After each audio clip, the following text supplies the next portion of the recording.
वाले जी। हाँ जी। हेलो। जय श्री खांडेकर। नमस्कार सभी को, नमस्कार। नमस्ते रेखा नमस्ते। रेखा देवताल। नमस्ते भाई साहब। आवाज आई कि नहीं मंडवाले जी?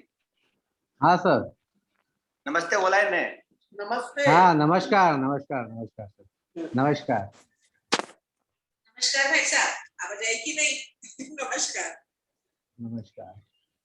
नहीं, या वीडियो ऑडियो भी टेस्टिंग हो रहा है, इससे बहाने अपना। हाँ बिल्कुल। आवाज लेट जाती है, थोड़ा टाइम के बाद जाती है आवाज। मेरी आवाज आ रही कि नहीं? बाद में आती है, पूरी आती है पर बाद में आती है। अच्छा अच्छा ठीक है। अब आ रही कि नहीं? साफ आ रही है, आवाज तो साफ आ रही है, थोड़ा बाद में आती है।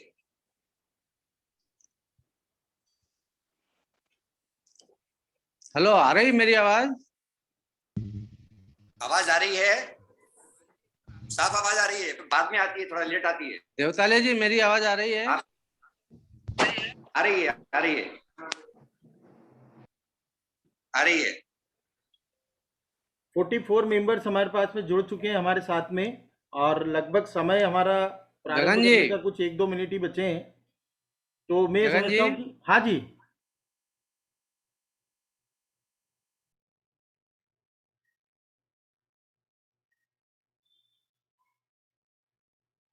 पैंतालीस सम्मानित सदस्य हमारे साथ में जुड़ चुके हैं। श्री भावसार क्षत्रिय समाज इंदौर की तरफ से मैं आप सबका अभिनंदन करता हूं। आप सबसे एक विनम्र अनुरोध करता हूं कि कृपया अपनी डिवाइस के माइक ऑफ रखें,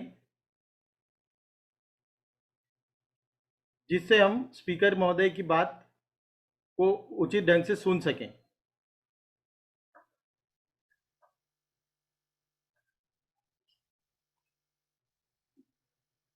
अध्यक्ष महोदय, टाइम के हिसाब से हम चालू कर सकते हैं?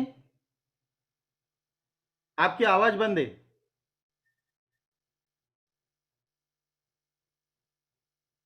अध्यक्ष महोदय, मेरी आवाज आ रही है? अभी आ रही है। आपका माइक ऑन ही रखें, हमारे समय के हिसाब से हम चालू कर लें। 6 बज गया है क्योंकि। हाँ, अपन चालू कर सकते हैं उसे। हाँ सर, आप हमारे स्टार्ट साथ कर बने हुए सकते हैं। हैं। श्री श्री अग्रवाल जी। Again, sir, yeah, I'm there. Sir हम चालू कर सकते हैं प्रोग्राम? हाँ बिल्कुल समय बिल्कुल के हिसाब से, क्योंकि हम समय का बंधन हम मान के चलें कि हम समय पे चालू कर लें। यस बिल्कुल कीजिए। ठीक है अध्यक्ष महोदय। जी जी। हाँ, तो सबसे पहले माँ इंगलाज को नमन करते हुए हम हमारे कार्यक्रम का प्रारंभ करते हैं। और इंदौर श्री भावसार क्षत्रिय समाज इंदौर की तरफ से इफेक्टिव और पॉजिटिव पेरेंटिंग के लिए ये अपन एक वेबिनार कर रहे हैं, जिसके मुख्य अतिथि श्री श्याम अग्रवाल सर, जो बहुत रिनॉन्ड एजुकेशनलिस्ट हैं, हमारे साथ में जुड़ चुके हैं। मैं अध्यक्ष महोदय से निवेदन करूंगा कि कृपया वे अध्यक्षीय और स्वागत भाषण के लिए आमंत्रित। जय माँ इंगलाज।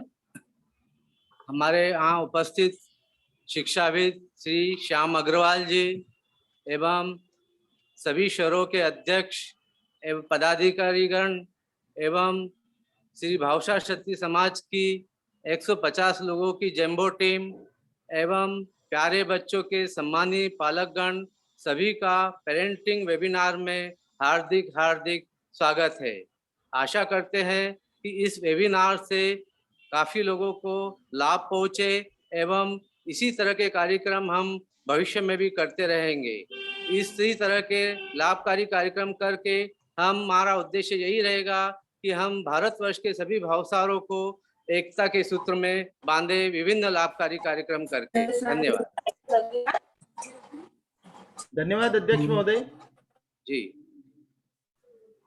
अतिथि परिचय के लिए मैं श्री सुभाष पारिक जी काका जी को निवेदन करूंगा।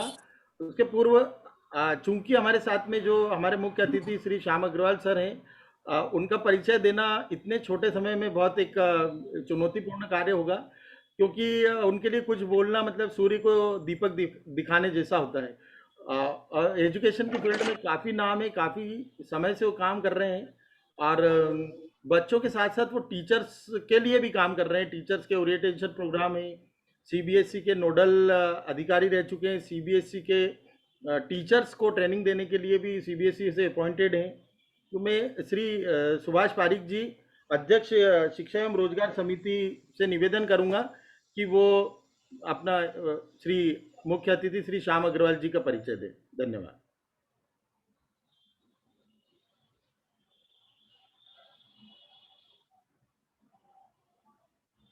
काका जी, आपका माइक अनम्यूट करना पड़ेगा। आप हेलो। हाँ जी, आ रही है, अभी आ रही है आपकी। श्री श्याम अग्रवाल जी वर्तमान में principal Standard Public School Indore के पद पर कार्यरत हैं। आपकी शैक्षणिक योग्यता MSc physics, BEd, PG DCS, PGD DC है। एक शिक्षक के रूप में आपका 28 साल का कैरियर है। आपने केंद्रीय विद्यालय महू से अपना एक विज्ञान शिक्षक के रूप में शैक्षणिक कैरियर शुरू किया है। 1993 में इंपीरियल एकेडमी में पीजीटी फिजिक्स के पद पर नियुक्त हुए। वही 1998 में वाइस प्रिंसिपल और 2005 में प्रिंसिपल के पद पर कार्य किया। आपने 20 वर्षों तक खेल अधीक्षक के रूप में भी कार्य किया है। 2010 से AISSE all India secondary school examination और all India senior secondary certificate examination के लिए मुख्य नोडल पर्यवेक्षक भी बनाए गए। इंदौर सहोदय स्कूल कॉम्प्लेक्स में सहोदय सचिव के रूप में भी काम किया है, जिसमें वर्ष 2009-10 के लिए इंदौर के 130 CBSE स्कूल थे। आपने ISSE पहली पत्रिका मेमोरेबिलिया प्रकाशित की है। अपने कार्यकाल में CBSE क्लस्टर 13 बास्केटबॉल चैंपियनशिप का भी आपने आयोजन कराया है। अंतरराष्ट्रीय अनुभव प्राप्त करने के लिए बिरला बोर्ड इंटरनेशनल स्कूल के संस्थापक प्रधानाचार्य के रूप में भी 2 साल तक आपने सेवा दी है। इस कॉलेज के शुरू में सीनियर वाइस प्रिंसिपल और बाद में प्रिंसिपल के पद पर कार्य किया है। AFS और LUN और इंटरनेशनल एक्शन जैसे विभिन्न अंतरराष्ट्रीय कार्यक्रमों की शुरुआत की है। पिछले 4 वर्षों से स्टैंडर्ड पब्लिक स्कूल के प्रधानाचार्य के पद पर कार्यरत हैं। अब पुरस्कार और सम्मान के रूप में आप में 2005 में CBSE शिक्षक पुरस्कार के लिए आपको नामांकित किया गया था। संदीपनी विशिष्ट पुरस्कार से आप पुरस्कृत हैं। पत्रिका सर्वश्रेष्ठ शिक्षक पुरस्कार आदि जैसे सम्मानों से आप समृद्ध हैं। विशेष योग्यता में आपने कई वर्षों तक शिक्षकों को प्रशिक्षण दे रहे हैं। छात्रों को आप फिजिक्स पढ़ाते हैं और पेरेंट्स को सकारात्मक पेरेंटिंग का ज्ञान देते हैं। अभी तक आप पेरेंटिंग के 100 से ज्यादा सफल कार्यक्रम कर चुके हैं। हमारा सौभाग्य है कि आज श्री श्याम अग्रवाल जी हमारे बीच उपस्थित हैं। आज आप 2 से 14 वर्ष की आयु के बच्चों की सकारात्मक एवं प्रभावी पेरेंटिंग किस प्रकार से की जाए, इस विषय पर विस्तृत से प्रकाश डालेंगे। धन्यवाद।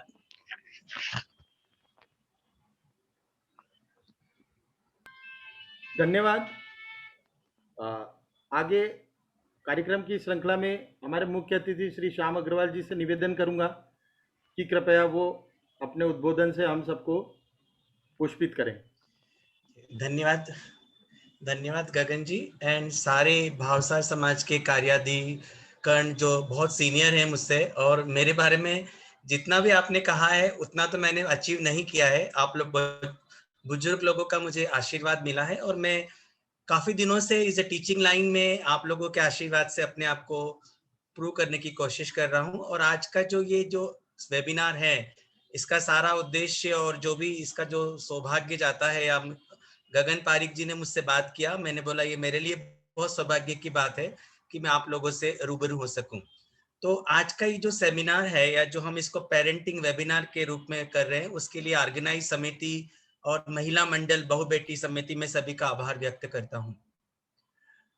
पेरेंटिंग कहना बहुत आसान है, लेकिन उसको समझने के लिए हमें बहुत सारे मिक्स रिएक्शंस पे बात करनी होगी। क्योंकि जब एक पेरेंट बनता है, जब एक बच्चों का माता पिता जब हम एक रूप में समझते हैं या स्वीकारते हैं, जब एक बच्चे को अपने अंदर से हम एक परवरिश शुरू करते हैं, तो वो बहुत सारे मिक्स इमोशन को हम पेरेंटिंग कहते हैं। तो पहले तो हम ये पेरेंटिंग में समझ लें कि इसमें कोई एडवाइस, सिंपल एडवाइस नहीं की जा सकती है।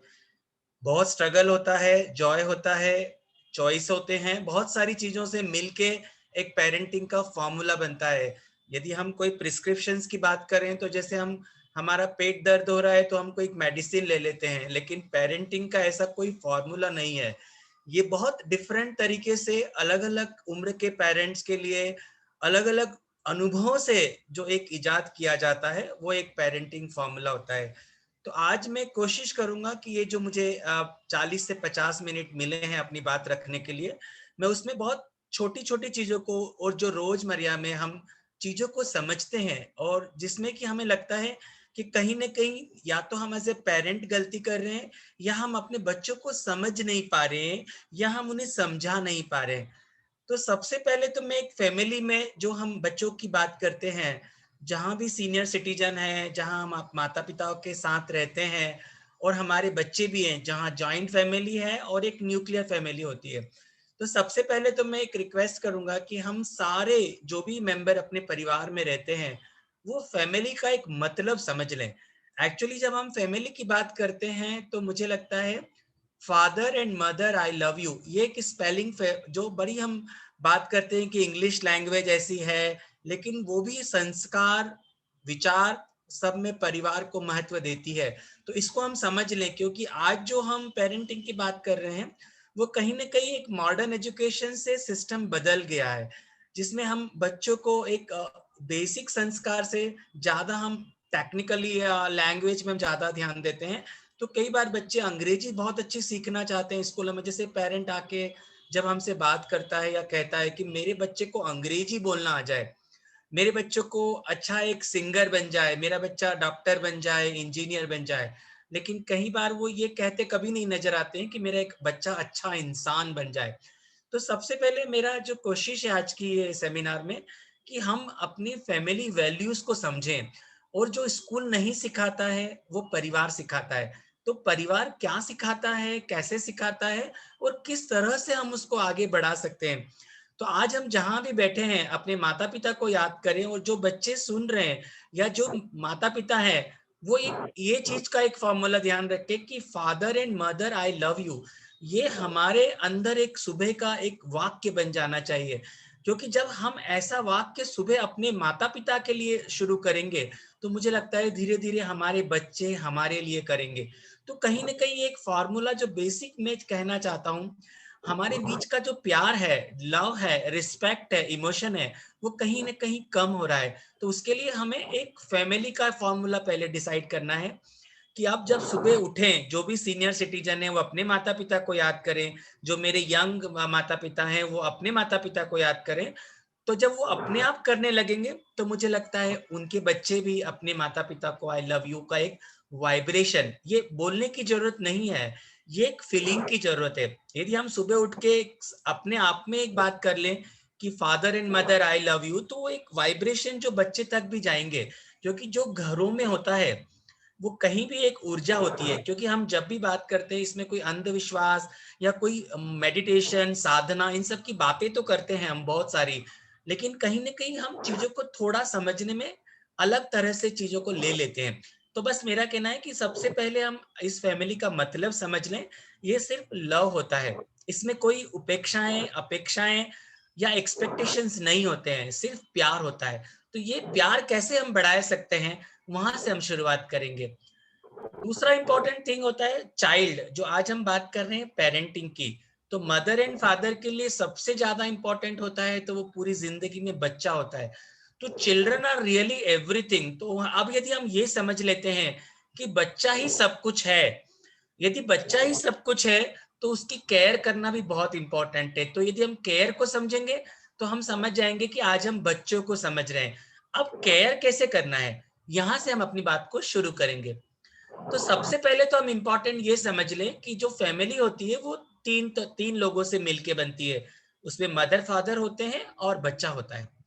अब सबसे इम्पोर्टेंट यदि हम इसको भी समझ लें हमारे इंटरनेशनल लैंग्वेज में कि फादर का मतलब क्या है और मदर का मतलब क्या है, तो भी हम शायद पेरेंटिंग का बेसिक फॉर्मूला फिर से सीख पाएंगे।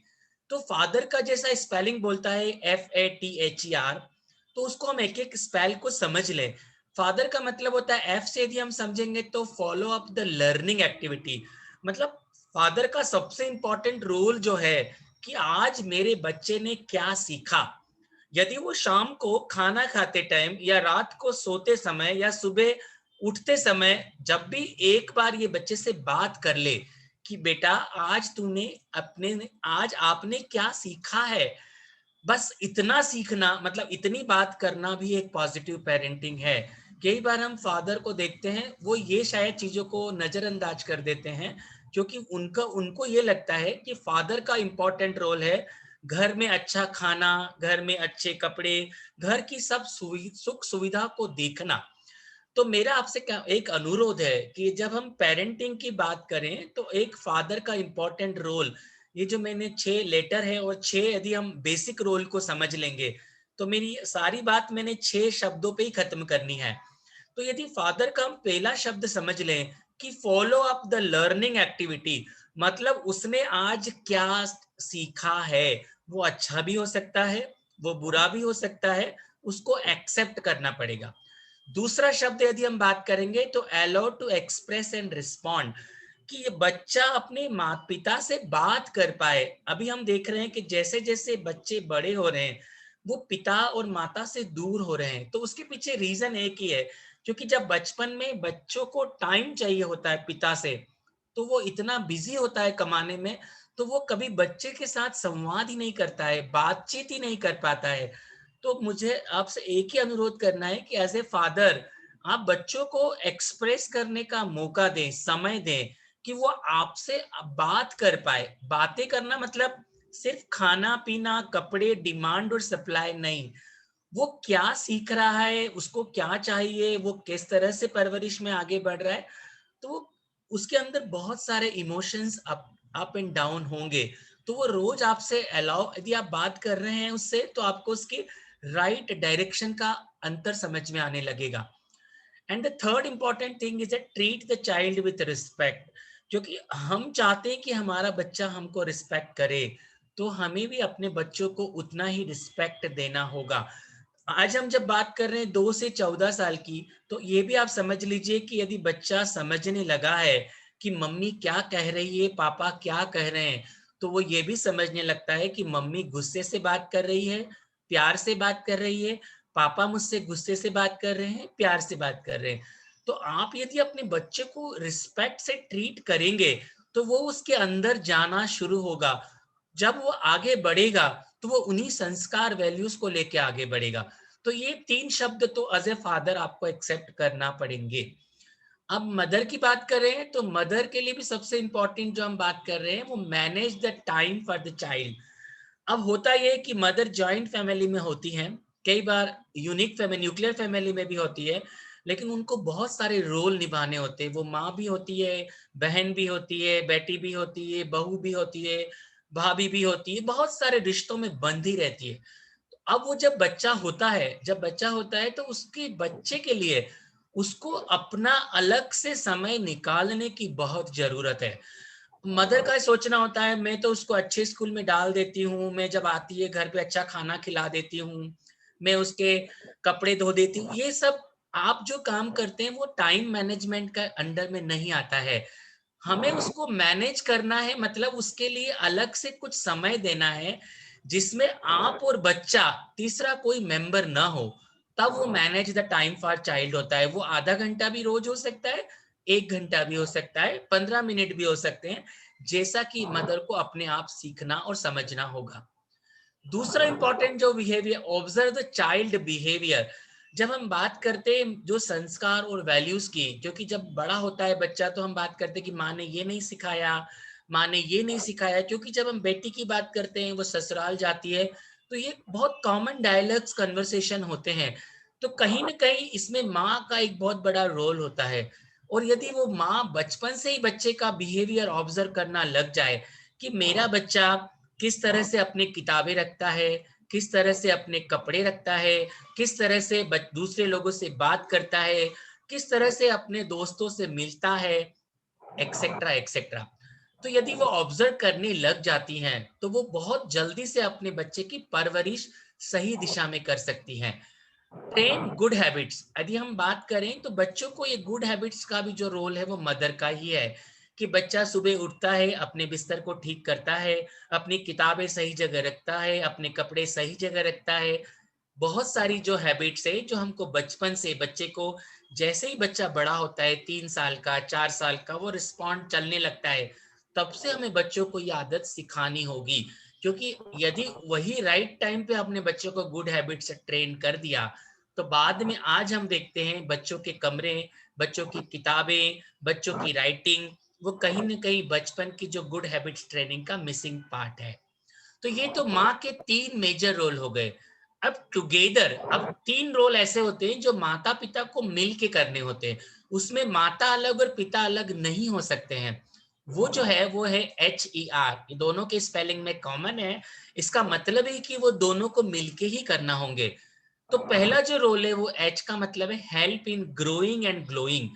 यदि हम बच्चे को बड़ा कर रहे हैं तो बच्चे में संस्कार, वैल्यू यदि माँ दे रही है तो बच्चे में शाइनिंग, ग्रोइंग और ग्लोइंग का जो कंसेप्ट है, क्योंकि जब बच्चा फादर से बात करता है तो वो एक अपने प्रैक्टिकल अनुभवों से, जो फादर एक बच्चे से उम्मीद रखता है, वो उसके रोज की बातचीत से, संवाद से शुरू होने लगता है।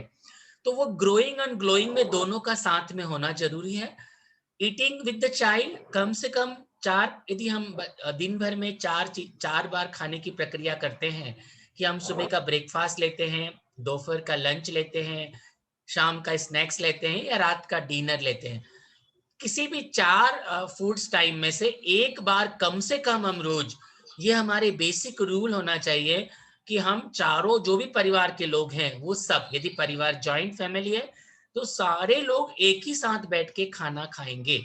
ये सबसे इंपॉर्टेंट है, ईटिंग विद द चाइल्ड। कई बार बच्चे अपने कमरों में खाना ले जाते हैं, मदर फादर अपने कमरों में खाना ले जाते हैं, दादा दादी नाना, बहुत सारे, ये आपको अपने घरों में ऑब्जर्व करना होगा। यदि बच्चे और पेरेंट्स साथ में खाना खा रहे हैं तो आप समझ लीजिए कि एक बहुत अच्छी संस्कार और नींव और एक पेरेंटिंग की हम राइट दिशा में बात कर रहे हैं। और जो लास्ट है वो रीडिंग टुगेदर। इसमें रोल माता पिता का इंपॉर्टेंट है कि कभी भी वीक में एक दिन, मैं ये नहीं कह रहा हूं कि रोज आप साथ में पढ़ें, वीक में एक दिन या आधा घंटा, महीने में 2 दिन, जैसा भी आपको समय है, कम से कम तीनों, माता पिता और बच्चा, तीनों साथ में अपने अपने विषय को लेकर पढ़े। बच्चा अपनी किताब पढ़ रहा है, माँ को न्यूज़पेपर पढ़ना है, न्यूज़पेपर पढ़े, फादर को कोई नॉवेल पढ़ना है, स्टोरी बुक पढ़ना है, या जो भी पढ़ना है वो उसको आराम से पढ़ सकता है। क्योंकि बच्चा बचपन से यदि ये देख रहा है कि मेरे माता पिता भी मेरे साथ पढ़ते हैं तो उसका पढ़ाई के प्रति इंटरेस्ट बना रहेगा। क्योंकि कई बार हम बाद में देखते हैं कि बच्चा पढ़ाई अच्छे से नहीं कर रहा है, और जिसमें बच्चा पढ़ाई बहुत अच्छे से कर रहा है, ये बहुत रिसर्च कहती है कि जिनके माता पिता बचपन से बच्चे के साथ पढ़ते हैं वो बच्चा कभी भी पढ़ाई में कमजोर नहीं रहता है। तो ये रिसर्च से मैं आपको बता रहा हूँ कि कम से कम हम एक बार बच्चों के साथ पढ़ें। अब ये जो 6 चीज पे हम बात करेंगे वो सबसे इंपॉर्टेंट चीजें हैं जो कि स्कूल नहीं सिखाता है। यदि आप बच्चों को स्कूल के साथ मिलके सिखा दें तो आप एक सही दिशा में पेरेंटिंग को समझ पाएंगे। वो जो 6 चीजें हैं, अगेन मैं यहाँ बता दूं, मैंने बहुत सारी चीजें हैं, आज हम अपनी बात सिर्फ 6 चीजों में इसलिए सीमित करना चाहते हैं कि हम कुछ चीजों को बहुत अच्छे से समझें, और जितने भी आपके क्वेश्चन हैं वो आप समझ जाएंगे। जैसे कि अभी रिसेंटली एक एग्जाम्पल हुआ, एक 13 साल की बच्ची अपनी मर्जी से किसी के साथ घूमने चली जाती है, रिसेंट है। ऐसा कोई भी एग्जाम्पल आप सोचिए जो आपने आसपास देखा हो या आपने कभी फील किया हो, तो आप एक एग्जाम्पल को उठाइए और उसमें देखिए कि कहाँ पेरेंटिंग गलत हुई है, कहाँ बच्चे को समझने में गलती हुई है, या कहाँ बच्चे को समझाने में गलती हुई है। क्योंकि 13 साल का यदि बच्चा ऐसी थोड़ी सी गलती करता है तो उसके पीछे कहीं ना कहीं एक पेरेंट का बहुत बड़ा रोल है।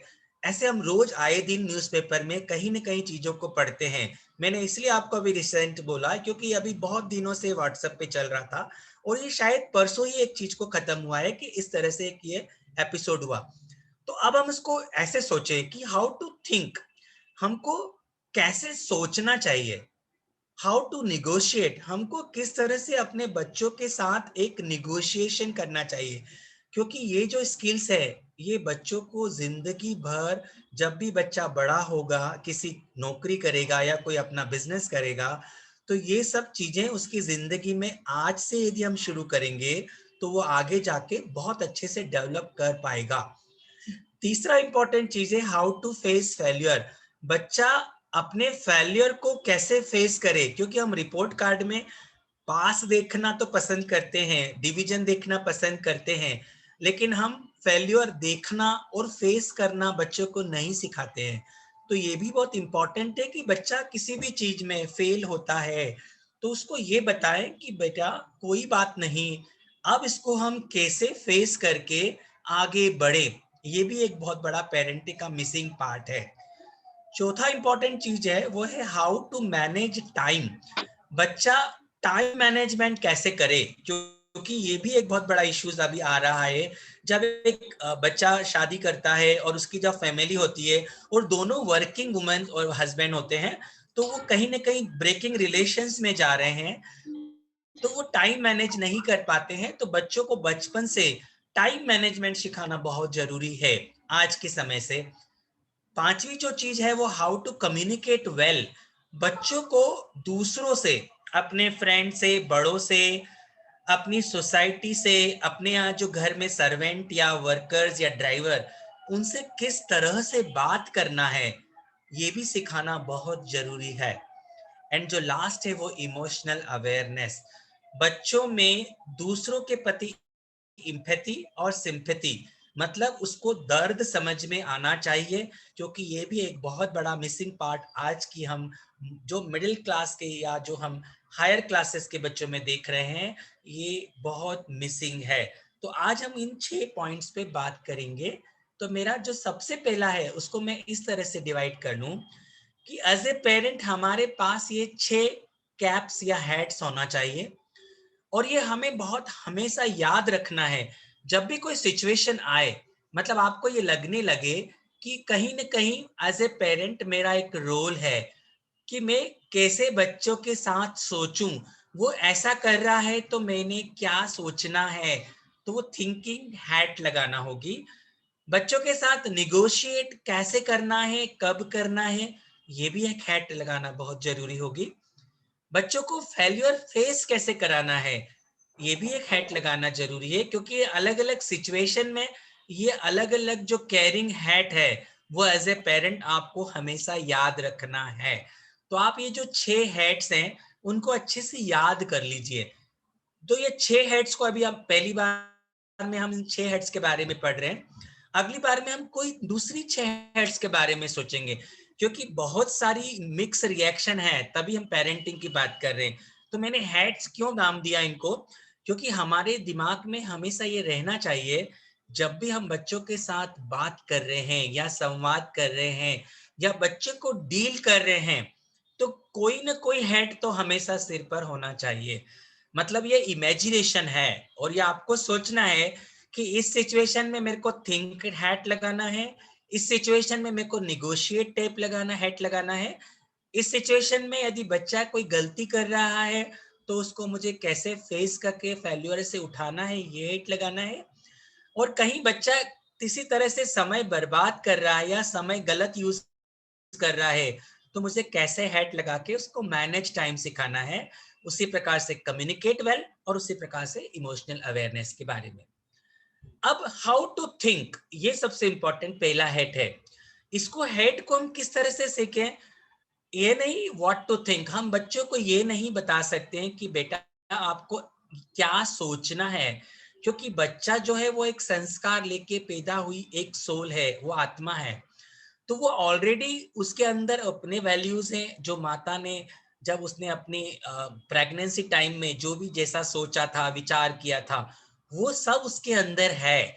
अब आप पेरेंट बन के एक रियलाइज कीजिए कि जब आप एक बच्चे को अपने अंदर एडॉप्ट कर रहे थे, तब आपने क्या किस तरह से अपनी दिनचर्या को रखा। अब यदि बच्चा जो सोच रहा है वो कहीं ना कहीं माता और पिता के संस्कारों से सोच रहा है, तो अभी आप ये तो नहीं कर सकते कि बेटा आपको क्या सोचना है। ये बच्चे का अपना एक थिंकिंग स्टाइल है, वो उसके संस्कार हैं, वो उसकी वैल्यूज हैं। जब बचपन में बच्चे ने ऑलरेडी वो अडॉप्ट कर चुका है, यदि जन्म ले लिया है बच्चे ने, मतलब अब आप उसको व्हाट टू थिंक नहीं सिखा सकते हैं, व्हाई टू थिंक ये भी नहीं सिखा सकते हैं, क्योंकि उसका ब्रेन अपना ब्रेन है। अब आप उसको ये भी नहीं सिखाते हैं कि आपको क्या सोचना है। वेयर टू थिंक ये भी नहीं सिखा सकते हैं कि कहाँ सोचना है। ये भी नहीं सिखा सकते हैं कि बच्चे को कब सोचना है, और ये भी नहीं सिखा सकते हैं तो आप किसके बारे में सोचना है।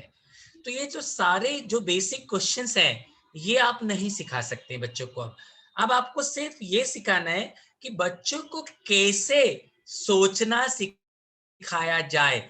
क्योंकि स्कूल में क्या सिखाते हैं, स्कूल में किताबों में जो लिखा होता है बच्चा वो याद करता है, एग्जाम में वो लिखता है, और वो एग्जाम देके एक रिपोर्ट कार्ड बन जाता है। लेकिन जिंदगी में बच्चे को क्या, पेरेंट को सिखाना है कि कैसे सोचना, हाउ टू थिंक, ये इंपॉर्टेंट है ना। तो ये सबसे पहले आप ये समझ लें। अब जब आपके क्वेश्चंस बने कि आपके, यदि आप जो घरों में देख रहे हैं कि बच्चे क्या सोच रहे हैं, कैसे सोच रहे हैं, किसके बारे में सोच रहे हैं, कितना अच्छा सोच रहे हैं, तो आप अपने एक कॉमन क्वेश्चंस बनाएं, तब अपन उसको बाद में सोच पाएंगे कि इसको हमें किस तरह से डील करना है, किस तरह से सोचा जा सकता है। सबसे इंपॉर्टेंट चीज है। क्यों हम इसके बारे में बात कर रहे हैं, रीजन मैं आपको बता दूं। It is easier to build up a child than it is to repair an adult. क्योंकि आज हम 2 से 14 साल के बच्चों की बात कर रहे हैं, ये बहुत एडोलेसेंट एज है, बहुत बहुत बहुत सेंसिटिव एज है। तो यहाँ पे बहुत इजी हो सकता है बिल्ड करना। लेकिन जब एक बार उसके ब्रेन के साइनेप्स बन जाते हैं, 12 साल के बाद बच्चों के साइनेप्स ब्रेन के डेवलप नहीं होते हैं, वो सिर्फ कनेक्ट होते हैं। तो उसके बाद में हम रिपेयर नहीं कर सकते। ये साइंटिफिक रीजन है। बच्चों के जो ब्रेन के वायर्स हैं वो सारे कनेक्ट हो चुके होते हैं 12 साल के बाद। इसीलिए बाद में हम बच्चे को एडल्ट में रिपेयर नहीं कर सकते हैं। फिर जो बच्चे ने जैसे सोचना शुरू कर दिया है, उसने जो हैबिट्स डेवलप कर ली है, उसके बाद हम उसको रिपेयर नहीं कर सकते हैं। बट रिपेयर कर सकते हैं, मतलब बहुत डिफिकल्ट है, बच्चों को बदलना बहुत डिफिकल्ट है, लेकिन उतना ही सरल है उसको बिल्डअप करना। तो ये पहला थिंकिंग हैट है। उसको हमको, सबसे इंपॉर्टेंट चीज है कि बच्चों को किस तरह से सोचना है।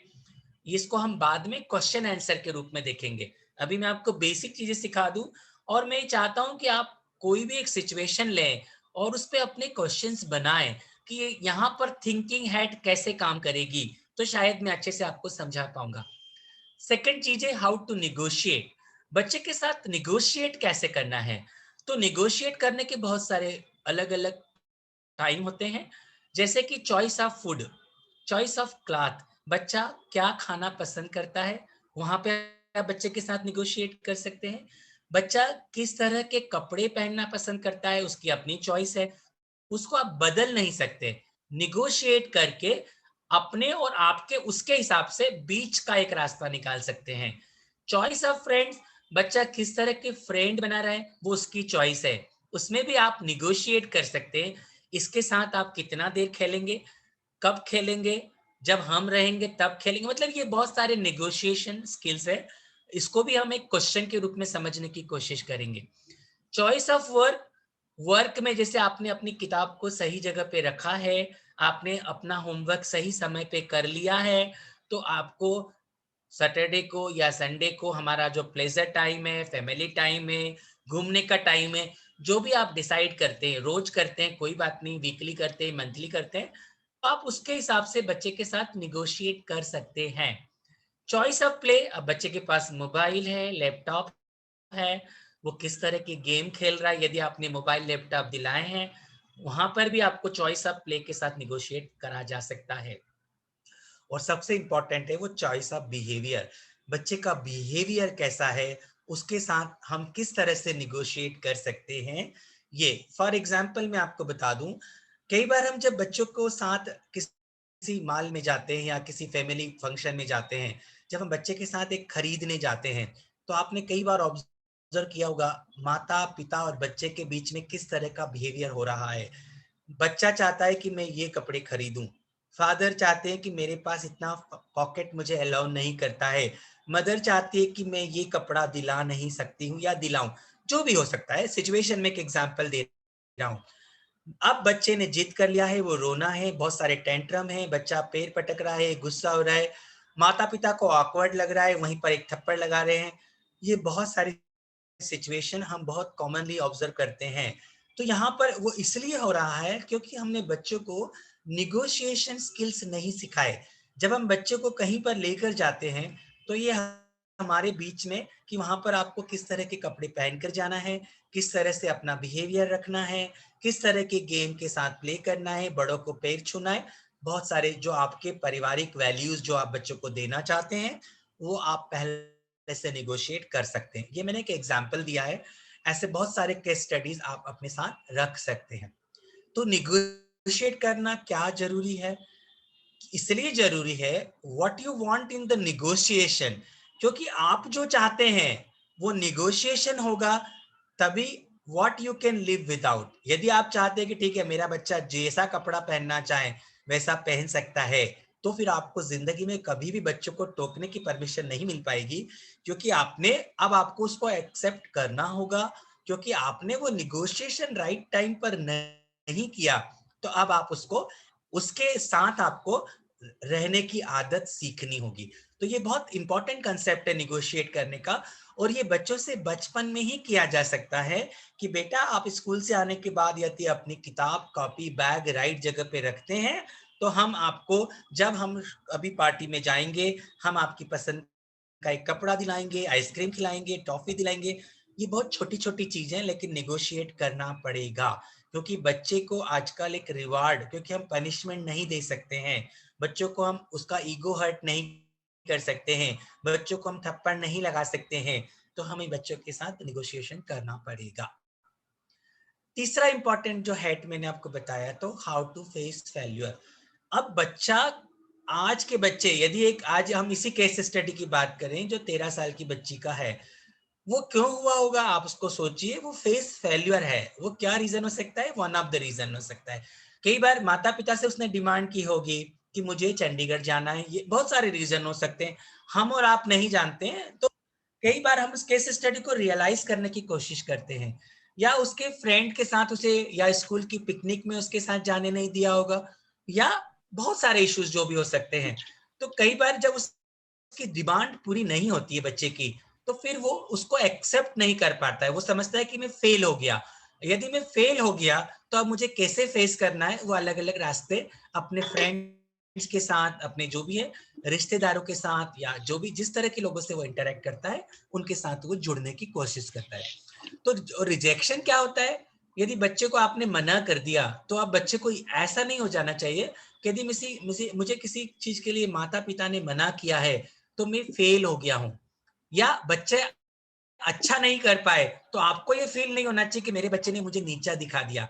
कई बार हम ये सब चीजें बहुत करते हैं, तो बच्चा एक इनसिक्योरिटी फील में आता है, वो रिजेक्शन फैक्टर में आता है।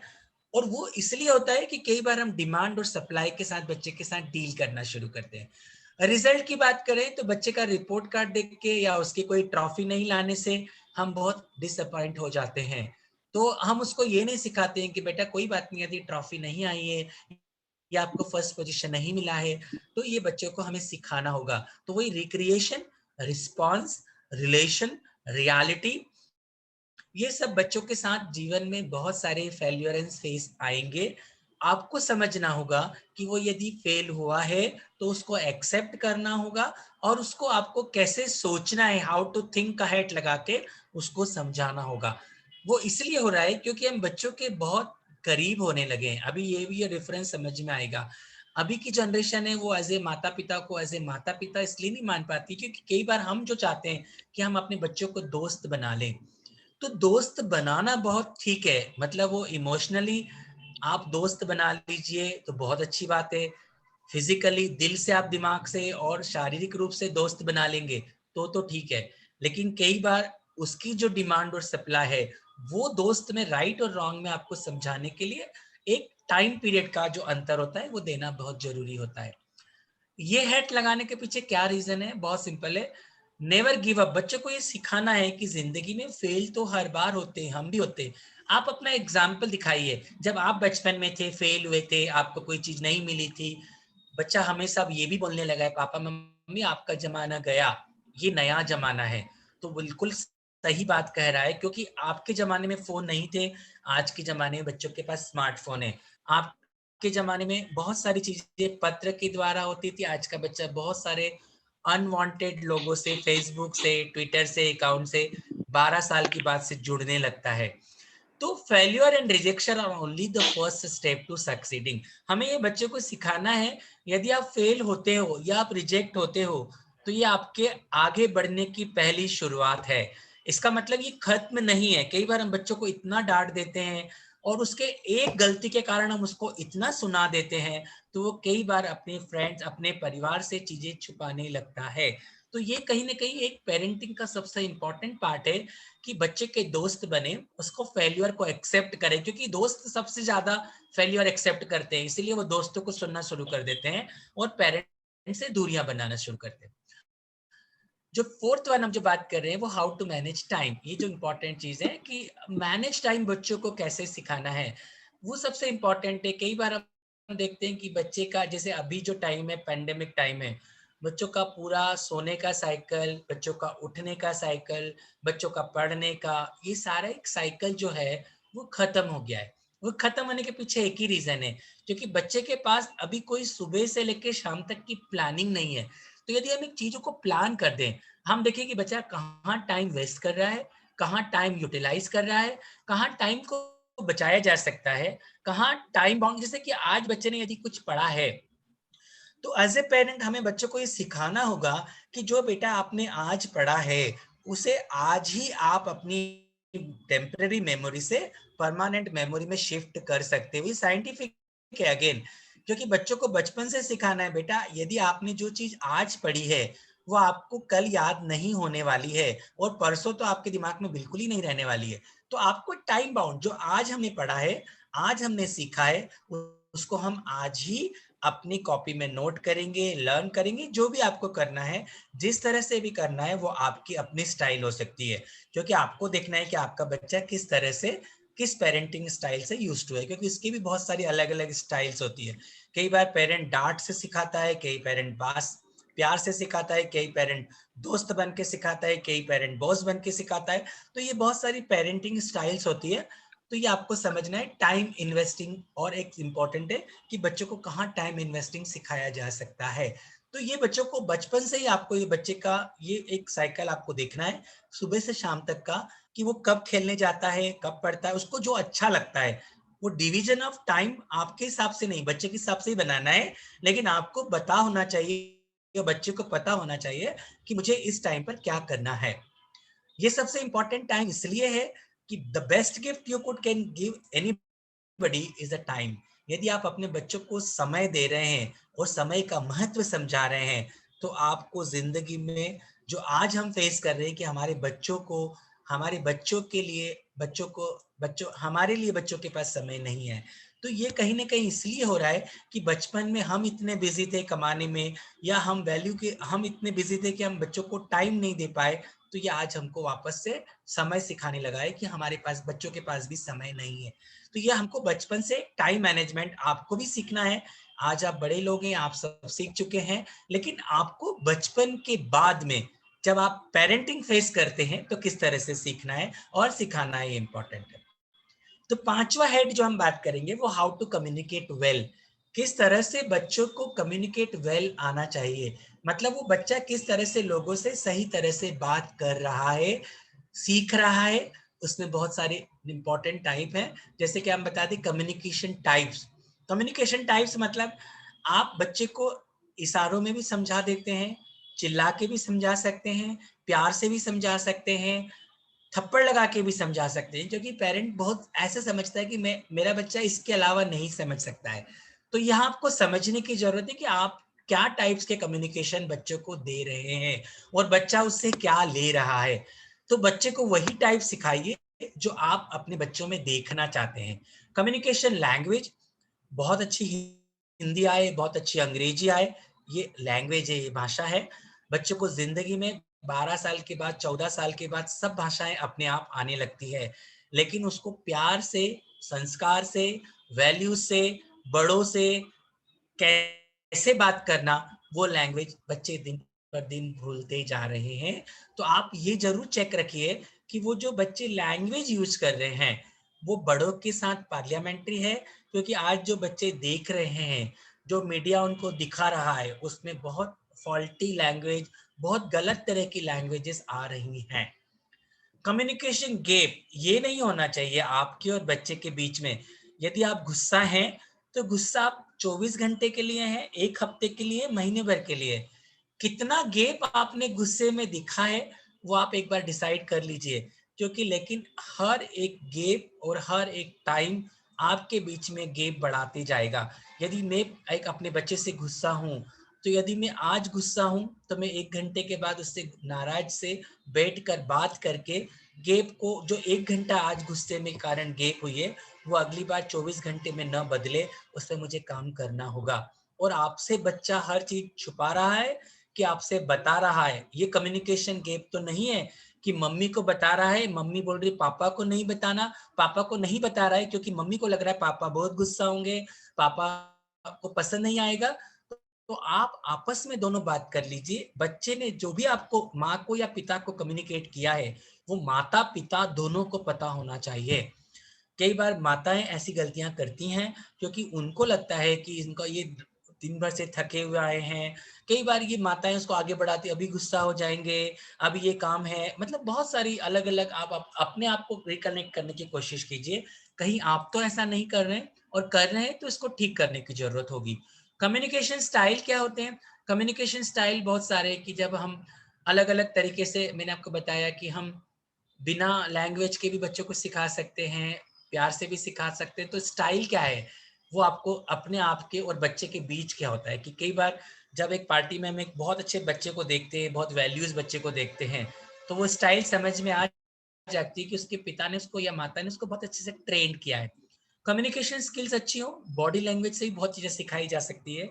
आप देखिए बच्चे की बॉडी लैंग्वेज, वो आपसे किस तरह से बात कर रहा है, वो आपको बोल नहीं रहा है, लेकिन उसकी आंखें आपको बता देगी कि वो आपको एक्सेप्ट कर रहा है कि आपको एक्सेप्ट नहीं कर रहा है।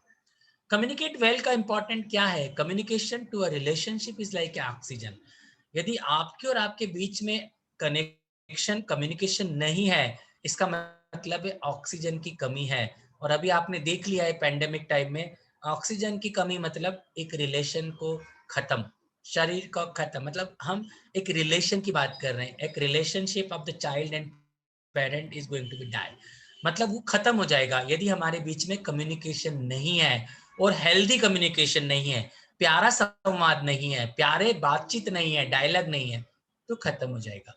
इमोशनल अवेयरनेस, इमोशनल अवेयरनेस बहुत इंपॉर्टेंट है। इसको हम इस तरह से समझ सकते हैं कि जो इमोजीज फोन पर आती है, वो बहुत सारे इमोशंस को एक्सप्रेस कर देती है। तो आजकल बच्चे, आपको समझ में आ जाएगा, ये इमोजी भेज रहा है, बहुत गुस्से में, बहुत प्यार है, बहुत कुछ है। तो ये आपको समझना है ये किस तरह से होता है, ये कम्युनिकेशन से ही समझ में आता है। तो बच्चे को सेल्फ अवेयरनेस होना चाहिए कि मैं किससे, मेरे माता पिता हैं, उनका मेरे लिए बहुत इंपॉर्टेंस रोल है। कई बार हम देख रहे हैं कि यदि पिता शाम को घर में आते हैं, हमें बोलने में, सुनने में तो बहुत अच्छा लगता है, लेकिन बच्चे अपने मोबाइल से उठा के अपने माता पिता से इवन आंख उठाकर ये भी नहीं बोलते कि पापा आप आ गए हैं, आपके लिए पानी का ग्लास लेकर आता हूँ या लेकर आती हूँ, क्योंकि उनको ये अवेयरनेस खत्म हो चुका है कि मेरे माता पिता हैं। वो एक अवेयरनेस, क्योंकि वो अपने आप में इतना बिजी हो गया है कि उसको अब, इसीलिए मीन मेंटेलिटी जो आजकल के बच्चों में देखने को मिल रही है, बच्चे बड़े होते हैं, अपना परिवार छोड़ देते हैं, विदेशों में चले जाते हैं, फिर वापस नहीं आते हैं। तो वो क्योंकि यदि हमारे अब आने वाले टाइम में ये और ज्यादा बढ़ेगा, तो आप उनको अभी से अपने साथ कैसे जोड़ के रख सकते हैं। मैं ये कभी नहीं कह रहा हूँ कि आपके बच्चे ग्रो न करें, वो विदेशों में जाएं, विदेशी पढ़ाई करें, विदेशों में बसे, लेकिन वो ये अवेयर जरूर रखें कि मेरे माता पिता भी हैं घर पे। ये बहुत ध्यान रखने की जरूरत है। सेल्फ रेगुलेशंस, बच्चों में अपना एक सेल्फ डिसिप्लिन होना चाहिए, उसके माता पिता में एक अपना सेल्फ रेगुलेशंस होना चाहिए। सोशल स्किल्स कैसी होनी चाहिए, एम्पैथी क्या होती है कि यदि एक पिता के पास आज कोई भी चीज या एक किसी भाई के पास आज जब बच्चे घर में एक सर्वेंट आती है तो उनके बच्चे के पास उसको पता होना चाहिए कि उसका बच्चा स्कूल में जाता है, उसके पास किताब भी नहीं है और मेरी किताब यदि काम नहीं आ रही है तो मैं ये किताबें, अपनी किताबें उस बच्चों को दे सकूं। तो ऐसी बहुत सारी एम्पैथी हम घरों से सिखा सकते हैं। मोटिवेशंस का मतलब है कि आप बच्चों को हर बार पॉजिटिव मोटिवेट करके रखें, क्योंकि जो बच्चा है वो आपका है। और कई बार हम बच्चों पे लेबल लगा देते हैं कि मेरा बच्चा बहुत कमजोर है, मेरा बच्चा तो लिखता ही नहीं है, मेरा बच्चा तो पढ़ता ही नहीं है, मेरा बच्चा तो सुनता ही नहीं है। तो वो जो लेबल लगा देते हैं वो जिंदगी भर उसके वाइब्रेशन उसके घर में, उसके शरीर में, उसके दिमाग में रजिस्टर हो जाते हैं। तो जो आप चाहते हैं, जो आप देख रहे हैं, यदि आपका बच्चा कमजोर है तो भी आप कभी ना बोले कि आपका बच्चा कमजोर है। आपको सिर्फ ये आपको बताना है, या आपको पता होना चाहिए कि मेरा बच्चा कमजोर है, लेकिन ये आप कभी नहीं चाहते कि आपका बच्चा कमजोर रहे। तो आप ये शब्द बोलना बिल्कुल बंद कर दीजिए। जो आप अपने बच्चों में देखना चाहते हैं उसको मोटिवेशंस कहते हैं। मेरा बच्चा बहुत अच्छा है, मेरा बच्चा बहुत अच्छा करेगा, मेरा बच्चा बहुत अच्छा बनेगा। आप यदि रोज उससे इस तरह के संवाद कर रहे हैं तो कहीं ना कहीं वो मोटिवेट होगा और जो आपको कमी दिख रही है वो दूर होने लगेगी। लेकिन यदि आप उस कमी को बार बार बताएंगे तो मुझे लगता है वो बच्चे में एक परमानेंट रजिस्टर होने लगेगा और आपको वो लो वाइब्रेशन के जो वर्ड्स हैं वो बच्चे को डीमोटिवेट करेंगे। काइंडनेस बहुत इंपॉर्टेंट है। बच्चा यदि आप, मैं आपको बताया ना, जिस तरह से कि एक पेरेंट यदि घर में मम्मी ने एक खाना बनाया है तो उसका खाने में यदि आज मम्मी ने उसके पसंद का खाना नहीं बनाया है तो वो बच्चा खाने की थाली से उठ जाता है। तो काइंडनेस का मतलब ये है कि बच्चे को ये काइंडनेस समझ में आ जाए कि मेरी मम्मी ने बहुत मेहनत से खाना बनाया है, मेरे पापा ने बहुत मेहनत से मुझे कपड़े ला के दिए हैं। उसको यदि वो काइंडनेस ही नहीं है मदर फादर के लिए तो फिर वो रिस्पेक्ट नहीं कर पाएगा, ना हम उसका रिस्पेक्ट कर पाएंगे। तो अभी ये सब चीजें इमोशनली यदि हम बच्चे को सिखा देंगे राइट टाइम पर तो मुझे लगता है कि ये चीजें बहुत आगे जाएगी। The key to success is to keep growing in all areas of life, mental, emotional and spiritual as well as physical। हमें यदि बच्चे को ग्रो करना है तो उसको चार, एक तो मेंटल, दिमाग से उसको स्ट्रांग बनाना है। इमोशनल, उसको बहुत आपसे कुछ चीज छुपाना नहीं है। स्पिरिचुअल मतलब सुबह उठकर वो भगवान में, आजकल के बच्चे भगवान को भी नहीं मानते हैं। अभी बहुत सारे बच्चे रिसर्च देख रहा हूँ जहाँ वो भगवान को बिल्कुल मंदिर में जाना पसंद नहीं करते। तो कहीं ना कहीं हम बच्चों को स्पिरिचुअल नहीं सिखा पा रहे हैं और बच्चे सुबह का योगा, शाम का बच्चों के साथ खेलना, क्योंकि मोबाइल ने उनको फिजिकली बहुत दूर कर दिया है। तो आप ये देख लीजिए, चारों चीजें बहुत बैलेंसिंग होना चाहिए और यदि ये ग्रो हो रही हैं तो इसका मतलब है कि हम अपने बच्चों को राइट पेरेंटिंग दे रहे हैं। तो यहाँ तक मेरा ये 6 हेड्स जो पेरेंटिंग के केयर के रूप में मैंने आपको दिए। मुझे लगता है गगन सर यदि आप मुझे बताएं तो मैं, मेरा आपने मुझे बोला था उसके बाद हम क्वेश्चन आंसर ले सकते हैं, तो नहीं तो मैं केस स्टडीज के रूप में समझाने की बात करूंगा। सर ठीक है, हम कुछ क्वेश्चन ले लेते हैं। हाँ वो बेटर रहेगा क्योंकि केस स्टडी के रूप में हम प्रैक्टिकल समझ पाएंगे। ठीक है सर। कुछ क्वेश्चन ऐसे हैं कि ये पेंडेमिक के समय में बच्चे काफ़ी चिड़चिड़े हो गए हैं जी और स्कूल भी बंद है, उनकी कोई फिजिकल एक्टिविटी भी नहीं हो रही है।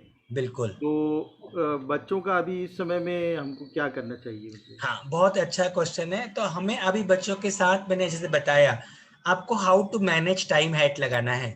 How to manage time hat मतलब बच्चों की हॉबीज को आपको जस्टिफाई करना है कि बच्चों को डांस पसंद है, बच्चों को पेंटिंग पसंद है, बच्चों को क्या पसंद है। बच्चों को किचन में ले जाइए, बच्चों के साथ खाना बनवाइए। देखिए बच्चों को अब जो भी चिड़चिड़ापन है वो इसलिए क्योंकि वो मैक्सिमम टाइम मोबाइल के ऊपर है और जो ये इलेक्ट्रॉनिक गैजेट होते हैं ये बच्चे के ब्रेन को डैमेज कर रहे हैं। क्योंकि बच्चा 2 से 2.5 घंटे यदि क्लास में वो अटेंड कर रहा है उसके बाद आप कोशिश करें कि वो ज्यादा से ज्यादा उतना ही टाइम और मोबाइल यूज करे।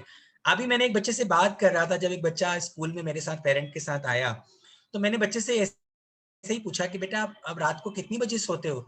तो उसका कहना था यदि मैं किताब उठा लेता हूँ तो मैं 10 बजे सो जाता हूँ, और मैं मोबाइल उठाता हूँ तो रात को 2 बजे सोता हूँ। तो ये कहीं न कहीं अब हमने बच्चों को मोबाइल भी उनके साथ ही रखने को दे दिए हैं, तो चिड़चिड़ापन होना बहुत स्वाभाविक है। तो हमें एक रूल बनाना पड़ेंगे कि रात को 10 बजे के बाद सारे मोबाइल एक टेबल पर जमा हो जाएँगे। अब आपका क्वालिटी टाइम है, आप बच्चे ड्राइंग बनाएँ, पेंटिंग बनाएँ। यदि आपको बच्चा 2 बजे सो रहा है, वो सडनली 11 बजे तो नहीं सो पाएगा। तो अब आपको धीरे-धीरे उसके, मैंने पेरेंट को समझाया, तो अब आपको अपने बच्चे में देखना है कि वो कितना मोबाइल यूज़ कर रहा है, उसके पास कितना टाइम है, और उस टाइम में आप उसको अपने साथ किचन में, यदि फादर अपने साथ कहीं जॉब में रहे तो कहीं कभी विजिट के साथ में ले जाएँ, क्योंकि वो प्रैक्टिकल अनुभव जब सीखेगा, या मम्मी के साथ किचन में बिज़ी हो, सब्जी काटे, जो भी आप उसको बिज़ी रखें, एंगेज रखेंगे, तो वो चिड़चिड़ापन की जगह एक बॉन्डिंग के रूप में आगे बढ़ेगा। ये आपको करना पड़ेगा sir. Thank you so much sir. Next question है कि आजकल बच्चे फैमिली के साथ मिक्स होने के बजाय उनके फ्रेंड सर्कल और उनके टीनेज के जो यस, हम उम्र होते हैं उनके साथ में ज़्यादा फेमिलियर होते हैं बनिस्बत परिवार और परिवार के बड़े लोगों के साथ में होने में। करेक्ट, इवन वो फैमिली फंक्शंस में भी जाने को अवॉइड करते हैं करेक्ट। और दोस्त की पार्टी और उनके साथ जाने में ज़्यादा इंटरेस्टेड रहते हैं। ये जो लास्ट हैट है वो इसीलिए है, इमोशनल अवेयरनेस। बच्चों को बचपन से ही, मैंने इसीलिए बोला, यदि कोई बच्चे को कोई टेस्ट, अभी इतना ऐसा प्रेशर बना दिया है कि भाई बच्चों का हेलो, बच्चों को यदि एग्जाम है, कल टेस्ट है, या बच्चों को एक कॉपी कंप्लीट करके देना है, और आज एक फैमिली फंक्शन है, तो मैं पेरेंट्स से रिक्वेस्ट करूंगा कि यदि कम एज में बच्चे के लिए उसका टेस्ट इतना इंपॉर्टेंट नहीं है, लेट मी टेल यू, बच्चों को ये भी एक टेस्ट है। आप बच्चों को अपने साथ में जो भी फैमिली फंक्शन है, कई बार हम अभी आजकल मैंने देखा है मदर फादर खुद भी फैमिली फंक्शन को जाने को, मदर को बोलते मैं हो जाता हूँ, तुम बच्चे के साथ रहो, उसका क्लास मिस नहीं होना चाहिए, उसका एग्जाम मिस नहीं होना चाहिए। तो कहीं ना कहीं हस्बैंड और वाइफ के बीच में एक निगोशिएशन हो जाता है। तो ये भी हमको सोचना होगा कि हमारे लिए वो यदि वो फैमिली फंक्शन है और उसका एक असाइनमेंट या टेस्ट छूट जाता है, तो बहुत बड़ा फॉल्ट नहीं हो रहा है, या बहुत बड़ा नुकसान नहीं हो रहा है। हमें अपने बच्चों को फैमिली फंक्शंस में लेकर जाना चाहिए। तो कहीं ना कहीं अब हम बचपन में जब बच्चों को अवॉइड करने लगते हैं, तो बच्चे को लगने लगता है कि जब बचपन में तो आप हमें बोलते थे कि एग्जाम दो, तो आज अब आप बोल रहे हो चलो साथ में, तो बच्चा वो जो निगोशिएशन बचपन में आपने उसको जो इम्पैक्ट दिया था, वो बच्चा अब राइट टाइम पे आके उसको यूज करने लगता है। तो आपको ये समझना होगा। तो इसलिए मैं बोल रहा हूँ बचपन में आप ऐसा कोई काम मत करें जो फैमिली फंक्शन हो, वो आपको लिमिटेड करना है। मैं ये नहीं बोल रहा हूँ कि रोज जाना है, लेकिन आपको लग रहा है कि ये वीकेंड है और इसमें फैमिली फंक्शन जाने से मेरे बच्चों को बहुत सारे रिलेशन समझ में आएंगे, तो आपको उसके बच्चे को टेस्ट हटा के, और वो कई बार आपके फ्रेंड सर्कल की पार्टी आप अवॉइड कर सकते हैं, लेकिन फैमिली में रिलेशन, इमोशनल कनेक्शन होना बहुत जरूरी है। तो ये आप यदि बच्चे को राइट टाइम पे वो न्यूट्रिशन फूड दे देते हैं, तो मुझे लगता है कि वो धीरे धीरे, आप बोलेंगे कि बच्चा 17 साल का 18 साल का यदि बच्चा अपने फ्रेंड सर्कल की पार्टी में जा रहा है, ये 12 साल तक की में तो बिल्कुल भी नहीं होगा, 14 साल में तो नहीं होगा। हाँ, लेकिन उसके बाद यदि जाना शुरू हो रहा है, और यदि अभी 14 इयर्स तक के अंडर में ऐसा हो रहा है, तो कहीं ना कहीं हमको रिकॉल करने की जरूरत है। हमने ऐसा कई बार किया होगा, उसको रिपेयर करते हैं। अब बच्चों के साथ बात करते हैं कि बेटा आप 3 बार हमारे साथ चलेंगे, तो एक बार आप फ्रेंड सर्कल के साथ भी जा सकते हैं। तो कहीं ना कहीं इसको भी आपको एक निगोशिएशन स्किल्स में लेके आना पड़ेगा।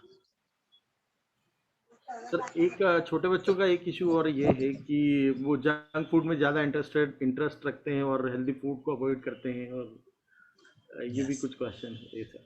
करें, हाँ, तो वो निगोशिएशन स्किल्स मैंने आपको वही बताया ना, हैट वो यूज करना होगा कि भाई अब वो जंक फूड रोज तो आप नहीं खिला सकते हैं।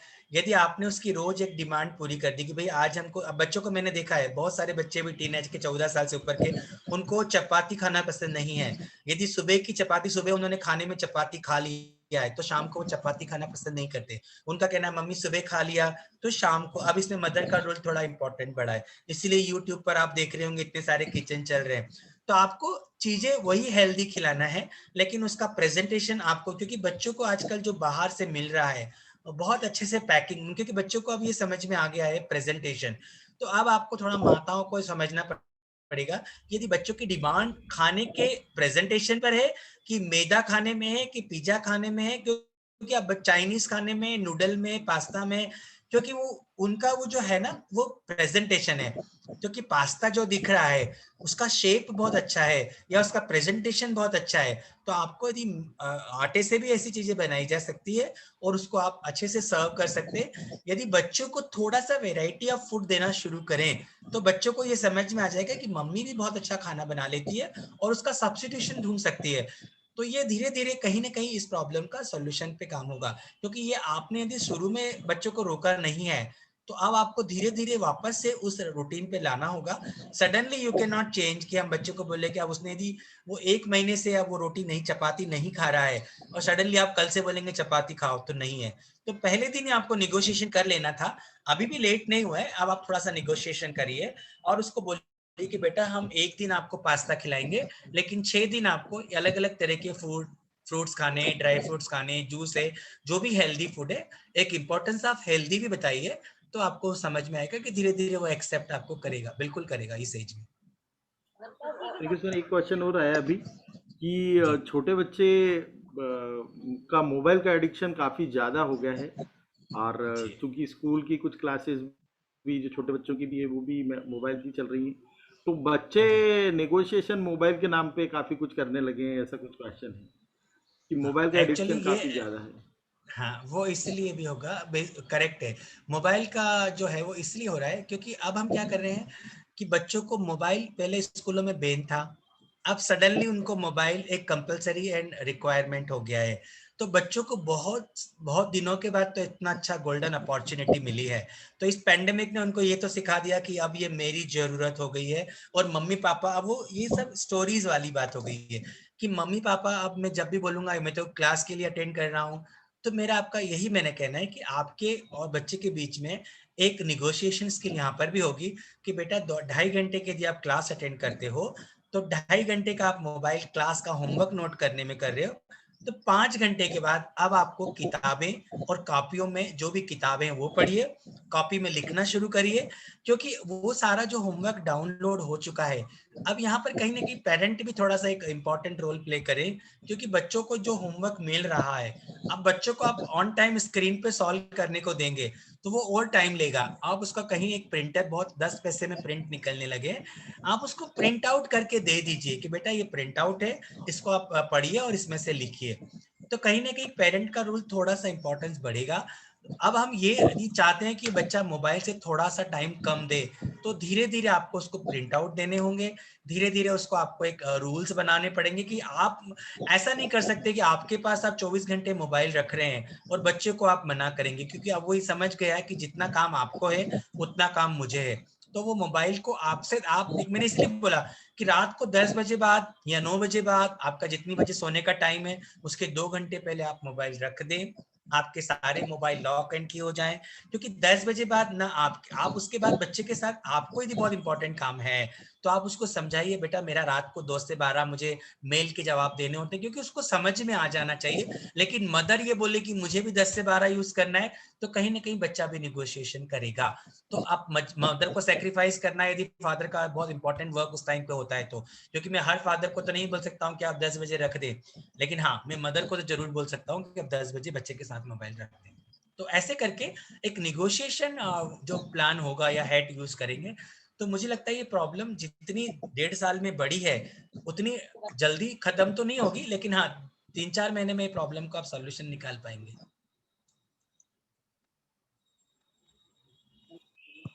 धन्यवाद सर। अभी और कुछ क्वेश्चन आते हैं हमारे हाँ अध्यक्ष मैं महोदय। नहीं, हाँ अभी मैं एक और बच्चों को मैं दिखाना चाहता हूँ एक वीडियो, जिसमें कि आप ये समझें कि एक मदर और फादर किस तरह से अपने बच्चों को एक शिक्षा दे सकते हैं, मतलब बिजी रहते हुए भी दे सकते हैं। ये भी एक छोटा सा एड है, आप इसको जरूर देखें, मैं आपको शेयर करता हूँ, प्लीज जी। देखिए।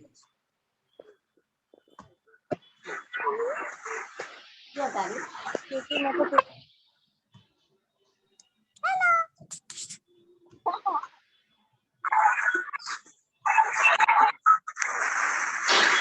शेयरिंग स्क्रीन कर रहा प्लीज म्यूट कर दे, म्यूट करे। ये देखे, एक फादर का देखे फिर एक मदर का दिखा, ये 8 बच्चों ने देखा होगा मुझे लगता है। ओके सर, स्कोर की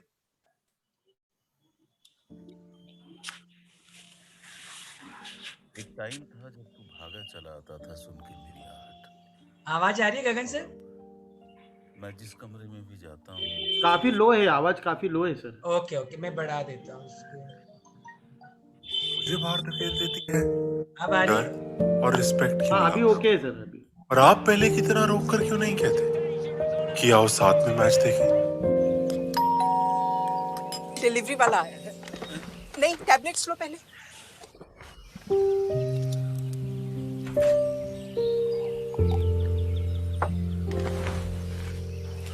आराम से आराम से। बोल रहा हूं आराम से। दिखता है छोटी सी भी गलती पे एक बस आपका प्यार ही नहीं दिखता।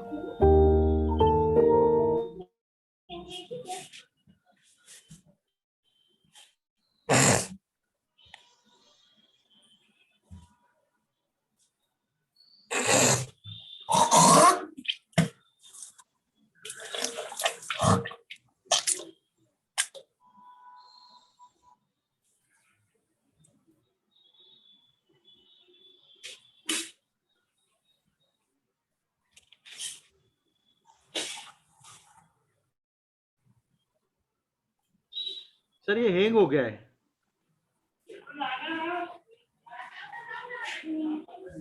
सर ये हैंग हो गया है। हेलो, हाँ ये हैंग हो गया हेलो, है। Okay okay, 1 minute. अब आ रहा है? अब आ रहा है सर? सर हैंग हो गया है। अच्छा, हैंग हो गया क्या? ओके, अभी आ रहा है? हाँ हाँ हाँ सर अभी आ रहा है।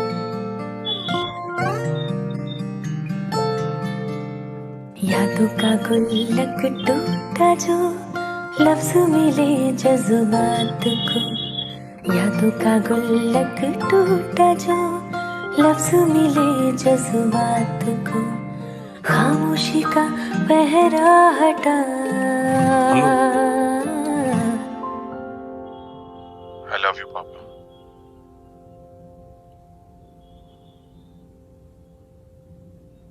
I love you too, बेटा। बंद लिफाफा खुल गया, बंद लिफाफा। कुछ कहते नहीं हैं, जताते नहीं हैं, प्यार तो करते हैं पर दिखाते नहीं हैं। हेल्थ होके सेलिब्रेट करता है हर बाप बेटे के बीच इस टफ लव को। This Father's Day, take that tough step. ये जो एक फादर का था, अब एक मदर का इम्पोर्टेंट रोल किस तरह से हम देख सकते हैं, मैं वो भी आपको बताता हूँ 1 मिनट, क्योंकि ये भी एक इम्पोर्टेंट है। फादर कई बार दिखाते नहीं है ना, ये चीजें आप समझ सकते हैं जो अभी मैं आपको बता रहा था। तो ये चीजें छोटे छोटे ऐड से भी बहुत अच्छी सिखाई जा सकती है। मैं आपको इसलिए एक तरह से बताने की कोशिश कर रहा था। इधर आओ ना। और कोई क्वेश्चन है सर? मैं एक मदर का भी दिखाना चाहूंगा, तो जिससे भी हम बहुत कुछ चीजें सीख पाएंगे। हाँ सर हमारे साथ में चारवी भाव सर जुड़े हैं भोपाल से, वो कुछ पूछना चाह रहे हैं। जी जी, तो प्लीज चारवी जी आपका क्वेश्चन करिए, भोपाल से आप जुड़े हैं हमारे साथ में। जी सर पूछिए। चारवी जी हमारे साथ भोपाल से जुड़े हैं, वो कुछ क्वेश्चन करना चाहते हैं। चारवी जी आपको मेरी आवाज आ रही, तो आपका माइक ऑन करके आप क्वेश्चन कर सकते हैं। ये मैं आपको पूछ रही थी सर कि जैसे आपने negotiate का। आपकी आवाज नहीं आ रही है, थोड़ा जोर से बोलिए या माइक्रोफोन को थोड़ा पास में रखिए। हेलो, थोड़ा जोर से बोलिए। जी बोलिए बोलिए, आवाज आ रही जी मैं आपको पूछ रही थी, जैसे आपने बताया कि नेगोशिएट करके आप जैसे फैमिली फंक्शंस है तो आप अपने बच्चे का स्कूल या एग्जाम्स एनीथिंग कुछ भी मिस करा सकते हैं। जी। दैट मींस बच्चे को इस चीज की आदत नहीं हो जाएगी कि नेक्स्ट टाइम तो मम्मा आपने मिस करवा दिया था तो मैं इस बार भी दूसरे फंक्शन में भी जाऊं, then again and again miss this classes and all. नहीं, ये मैंने इम्पोर्टेंस आपको जब बताया, जब आपको ये लग रहा है कि सारे फैमिली, मैंने ऐसा नहीं कि हर बार ऐसा किया जाए, मैंने बोला कि यदि एक बहुत इंपॉर्टेंट शादी है जहाँ पे उसने अभी तक, आज के बच्चों में ये हो रहा है मैम, वो बच्चों को बुआ मासी नाना नानी एक्चुअली बहुत सारे रिलेशन को वो कट ऑफ करते जा रहे हैं। मेरा कहने का मतलब आपको वहां पर था, यदि एक पर्टिकुलर कोई शादी है जिसमें आपके बहुत सारे रिश्तेदार आपको मिलने वाले हैं और आपको बच्चे की एक अपॉर्चुनिटी है कि वो सबसे मिलने वाला है, हो सकता है उसमें से कोई उसका फ्रेंड बनने वाला है, तो हमने वो क्या कर दिया, उसको कट कर दिया। हमने बोला नहीं आपका टेस्ट है, मैंने नहीं बोला एनुअल एग्जाम है या कोई, वो आपको डिसाइड करना है। बट मुझे लगा एक छोटा सा कोई होमवर्क था या छोटा सा एग्जाम है जिसका कि उसके रिजल्ट से बहुत ज्यादा फर्क नहीं पड़ने वाला है। अब हम कई बार इतने एक्चुअली हम इतने एम्बिशियस हो जाते हैं कि हमें लगता है कि मेरे बच्चे को फर्स्ट ही आना है, तो वो एक भी एग्जाम का एक भी नंबर नहीं छूटना चाहिए। तो वहां पर आपको डिसाइड करना है कि वो एक नंबर इंपॉर्टेंट है उस क्लास 1 के बच्चे के लिए, या वो एक रिलेशन इंपॉर्टेंट है जहां पर वो बहुत सारे लोगों से एक अपॉर्चुनिटी है और मिलने वाला है।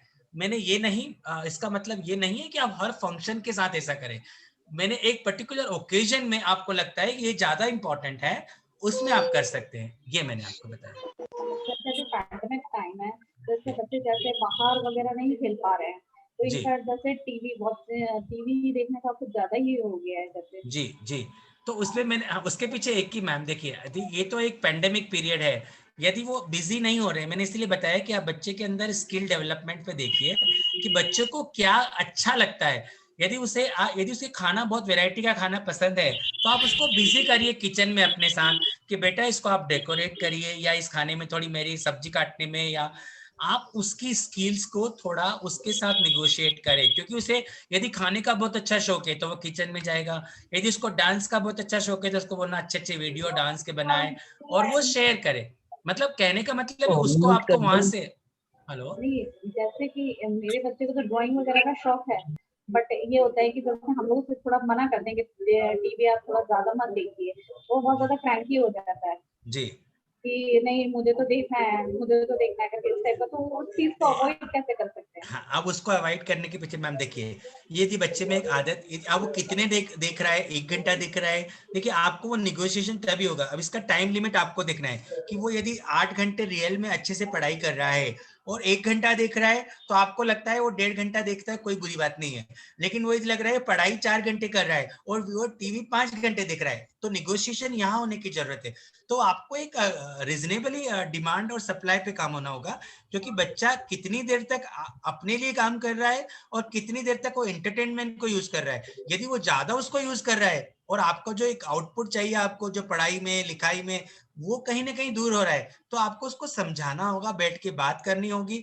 हो सकता है कि आपको उसका कनेक्शन भी काटना पड़े, क्योंकि कई बार पेरेंट को थोड़ा सेक्रीफाइस करना होता है, तो आप उसके साथ बात कीजिए, हम भी नहीं देखेंगे। अब कई बार ये होता है कि मदर चाहती है कि मैं तो देखूं, मैं पूरे टाइम 3 घंटे देखूं और मेरा बच्चा सिर्फ 1 घंटे देखे, तो कई बार आपको भी नीचे डाउन द लाइन आपको कट करना होगा कुछ दिनों के लिए। कुछ दिनों के लिए रूल बनाने होंगे कि इस घर में 1 घंटे से ज्यादा आप कोई टीवी नहीं देखेगा। तो वो एक जब बच्चे को एक घर के एक बेसिक रूल पे आ जाएंगे, तो वो बिल्कुल इजीली एक्सेप्ट करेगा। ऐसा नहीं है कि कई बार होता ही है कि जॉइंट फैमिली में दिन भर टीवी चल रहा है, बच्चा लग रहा है कोई ना कोई टीवी देखे जा रहा है, तो उसका भी मन होगा। तो हम एक रूल बनाएंगे कि भैया इस यदि फैमिली में सबको टीवी देखना है, तो 1 घंटा हम ज्वाइंटली प्रोग्राम देख सकते हैं और 1 घंटा वो खुद का देख सकता है। हो सकता है वो निगोशिएशन में आप उसको निगोशिएट कर लें, क्योंकि कहीं ना कहीं बच्चे के साथ बैठ के निगोशिएट तो करना पड़ेगा, वो तो बहुत इंपॉर्टेंट है। अब वो उसकी स्ट्रेंथ पे काम करें या उसकी वीकनेस से करें, उसको अच्छा खाने के साथ करें, उसकी अच्छी किताबों के साथ करें, डिमांड के साथ करें, बट आपको कहीं ना कहीं निगोशिएट करना पड़ेगा। Thank you so much, sir. Any other question if you want? अन्य कोई महानुभाव किसी को प्रश्न पूछना हो जो हमारे साथ जुड़े हैं, और कोई प्रश्न हो तो शायद मेरे ख्याल से सर क्यूरीज कंप्लीट हो चुकी है, और कोई प्रश्न होगा तो हम आपको व्हाट्सएप के माध्यम से भी बता सकते हैं, सर से पूछ के बाद में उसका जवाब दे सकते हैं। सर अभी कुछ और प्रेजेंटेशन में कुछ और है? हाँ, मैं बिल्कुल एक वीडियो और दिखा रहा हूँ सर, मैं दिखाता हूँ।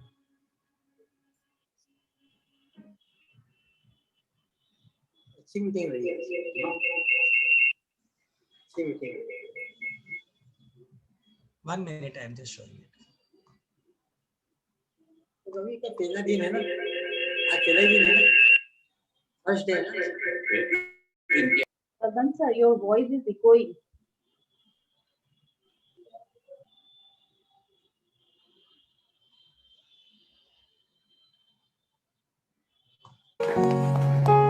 तुम्हारे घर से लंच बॉक्स आया है। स्क्रीन दिख रहा है सर?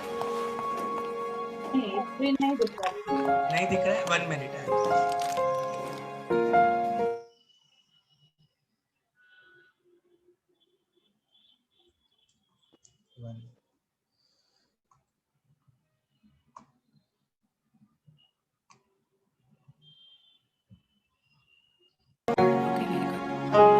अब दिख रहा है? क्लिनिक से इमरजेंसी कॉल आई थी अयान, अम्मी निकल चुकी हैं।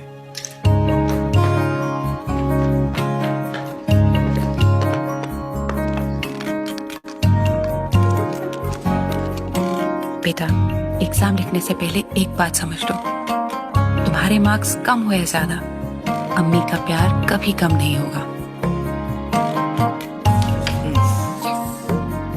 अब बगैर चश्मे के खेलेंगे तो यही होगा ना अब्बू। अरे 2 दिन से ढूंढ रहा हूँ, पता नहीं कहाँ चले गए।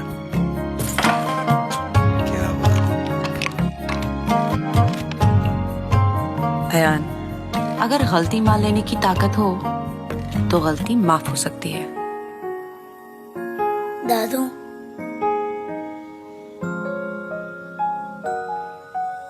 अच्छा हुआ टूट गए, वैसे भी काफी पुराने हो गए थे, कल नए ले आते हैं, हैं? तूने मेरा रबर क्यों लिया? मैंने नहीं लिया।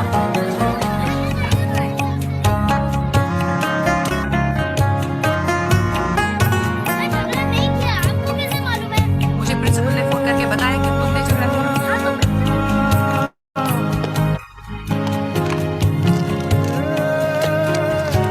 सॉरी बहुत छोटी सी चीज है अयान, पर कभी कभी बड़े कमाल कर जाती है। सॉरी।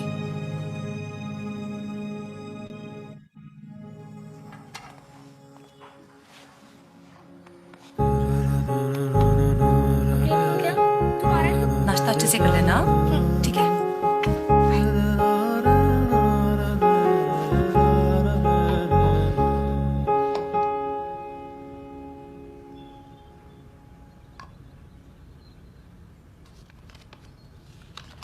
अम्मी, आप ही ने कहा था ना कि मीठी चीज शेयर करने से और भी मीठी हो जाती है।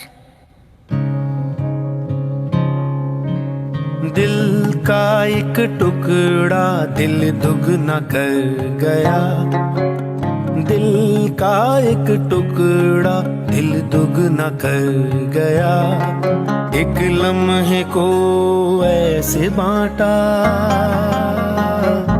सारा कर्ज उतर गया। रियल रिश्तों की एक अलग ही मिठास होती है। पीक फ्रींस का cake. Thank you so much sir, thank you for kind cooperation. आपने आपका अमूल्य समय दिया, थैंक यू, बहुत बहुत धन्यवाद आपको। It's my pleasure. मेरे ख्याल से हमारे सभी समाज बंधुओं को इससे कुछ शिक्षाप्रद प्रेरणा मिली होगी, क्योंकि चूंकि समय कम है और लिंक खत्म होने का समय है, मैं बहु बेटी समिति की अध्यक्षा श्रीमती श्रद्धा भावसार जी से निवेदन करूंगा कि वो अपना आभार प्रदर्शन करें। जी, थैंक यू सर। सर्वप्रथम परमपिता परमेश्वर माँ हिंगलाज का आभार प्रकट करती हूँ, जिन्होंने यह वेबिनार करने का सुझाव दिया।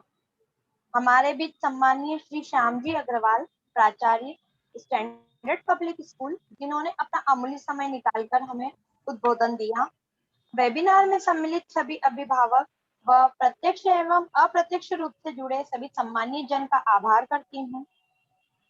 देश व अन्य प्रदेश के सम्मानीय अध्यक्ष एवं पदाधिकारी, समाज की सभी समितियों के कार्यकारिणी सदस्य, साथीगण, आपने सबने इंटरनेट के माध्यम से उपस्थित होकर अपना कीमती समय इस वेबिनार को दिया तथा समाज को एक नई दिशा निर्देश प्रदान करने का सुझाव दिया। अंत में मैं श्री भावसार क्षत्रिय समाज इंदौर के अध्यक्ष श्री चंद्रकांत मंडवाले जी व समस्त कार्यकारिणी, समाज के सम्मानीय सदस्य जिन्होंने समाज के सदस्यों को जोड़ने के लिए प्रेरित किया, सभी माननीय अतिथिगण का हृदय से आभार व्यक्त करती हूँ। साथ ही उम्मीद है कि भविष्य में भी समाज के उत्थान हेतु आप सभी का सहयोग एवं मार्गदर्शन मिलता रहेगा। जय मां Hinglaj. Thank you Gagan sir and thank you ma'am, thank you. Thank you जी, थैंक यू सर। अध्यक्ष महोदय, आप कुछ कहना चाहेंगे क्या? हाँ, हेलो, मैं एक क्वेश्चन था मेरे दिमाग में। जी। हेलो, आवाज आ रही है मेरी? हाँ जी, आ रही है। मेरा क्वेश्चन था श्याम जी अग्रवाल जी से जी सर कि जी। बच्चे आजकल रात में बहुत पढ़ते हैं और दिन में सोते हैं, क्या ये उचित है क्या? बहुत बढ़िया क्वेश्चन पूछा सर। इसमें तो मैं भी फेल हूँ, क्योंकि आज के बच्चे सर क्या हो गया है, actually they are connected to more people outside. तो हो क्या गया है, उनके जो फ्रेंड सर्कल है, ये इसलिए है सर, क्योंकि उनके जो फ्रेंड सर्कल है आजकल कारपोरेट में भी जो टाइम है, जो कि ये ऑनलाइन ने सिखा दिया है। यदि अमेरिका में कोई काम कर रहा है और जो इंडिया में काम कर रहा है, दे आर ऑल्सो कनेक्टिंग। तो यदि वो प्रोफेशनली कनेक्टेड हैं तो रात में पढ़ रहे हैं या वो ऐसा कोई कोर्स कर रहे हैं जिसमें उनको इंटरनेशनल कुछ हेल्प मिल रहा है, तो उसमें कोई बुरी बात नहीं है। लेकिन हाँ, यदि वो इंडियन सिस्टम के अकॉर्डिंग काम कर रहे हैं तो कहीं ना कहीं थोड़ा सा एक अवेयर होने की जरूरत तो है सर, क्योंकि बच्चों में ये आदत जो पड़ रही है वो एक लेवल तक उसका कोई साइड इफेक्ट तो नहीं है, लेकिन हाँ वो हमारे इंडियन कॉन्टेक्स्ट में कहीं ना कहीं बच्चे को डैमेज करेगी उसके ब्रेन डेवलपमेंट में। तो इसमें कहीं ना कहीं यदि वो उसका कहीं बाहर से कोई लिंकिंग नहीं है तो अपन उसको थोड़ा सा ठीक कर सकते हैं सर। सर, यदि समय हो और हमको ये जूम पे जब तक हम अवेलेबल हैं और किसी के क्वेश्चन है तो क्या हम ले सकते हैं क्या सर? हाँ, आप लीजिए ना यदि सर, आपकी जाए तो। ना कोई इशू नहीं। और कोई क्वेश्चन है तो आप बिल्कुल ले लीजिए। अध्यक्ष महोदय, और किसी के क्वेश्चन आते हैं तो हम ले सकते हैं क्या? यदि बिल्कुल आपके लीजिए अनुभव सर। सम्मानीय महानुभाव, समय का अपनी सीमा है। हाँ, अब जैसे संतोष जी बता रहे हैं कि 7:30 बजे तक ये बंद हो रुक जा, रुक जाएगा। जा, रुक जा। मेरे ख्याल से हमारे पास 5-10 मिनट का टाइम है, तो और यदि किसी के क्वेश्चन है तो हम पूछ के उनको भी लाभान्वित कर सकते हैं। तो यदि किसी का क्वेश्चन है तो अपना माइक ऑन करके क्वेश्चन करें प्लीज। हाँ, डायरेक्ट भी पूछ सकते, कोई इशू। जी, डायरेक्टली पूछ लें।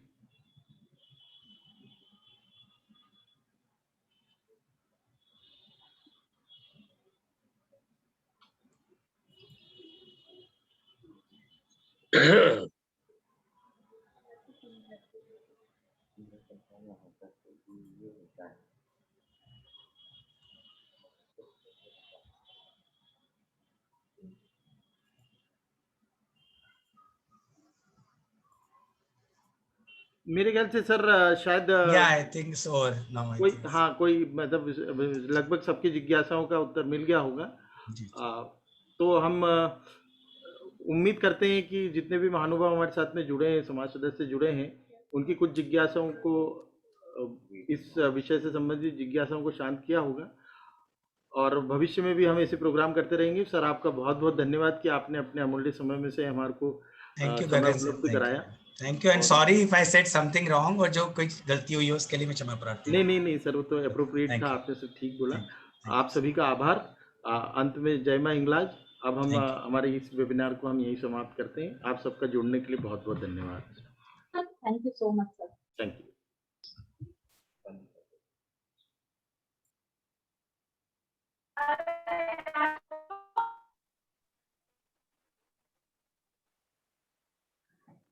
तो